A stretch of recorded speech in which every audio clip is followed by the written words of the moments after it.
আসসালামু আলাইকুম রহমতুল্লাহ। গাজীপুর সিটিতে আগামী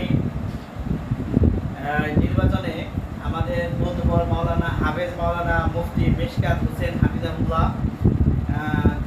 কাউন্সিলর পদপ্রার্থী হিসেবে দাঁড়াবেন, নির্বাচন করবেন। আমি মনে করি যে বর্তমান পরিস্থিতি এবং তত্ত্বাবধায়ক সরকার যেহেতু আছে, কোনো স্বৈরাচারী সরকার নাই, এই হিসেবে আমরা যারা আলেম ওলামারা আছি তাদের প্রত্যেকটা এলাকা থেকে প্রতিনিধিত্ব করা আমাদের দরকার।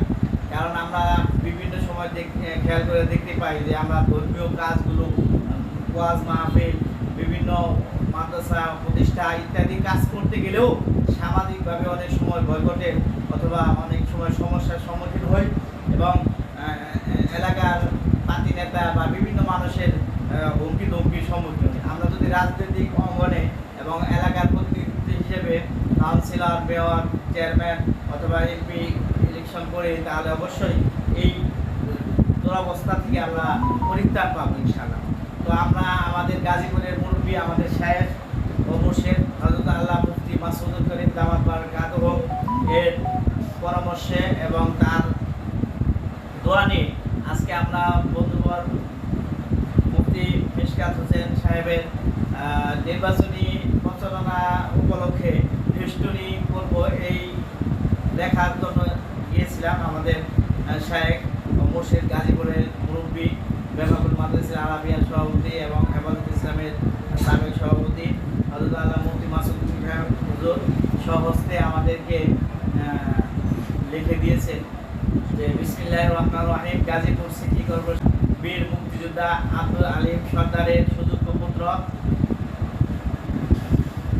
মুদাফা রাহিমিয়া মাদ্রাসা, রাজিয়া বালিকা মাদ্রাসা এবং হাজি হানিফ আকবর মাদ্রাসা সহ অসংখ্য প্রতিষ্ঠানের প্রতিষ্ঠাতা পরিচালক, বিশিষ্ট সমাজসেবক, আলেমে দ্বীন, ধর্মীয় আলোচক ও খতিব হযরতুল আল্লাহ হাফেজ মাওলানা মুফতি মিশকাত হোসেন এর পক্ষ থেকে 52 নং ওয়ার্ডবাসীর আন্তরিক মোবারকবাদ এবং শুভেচ্ছা জানাই।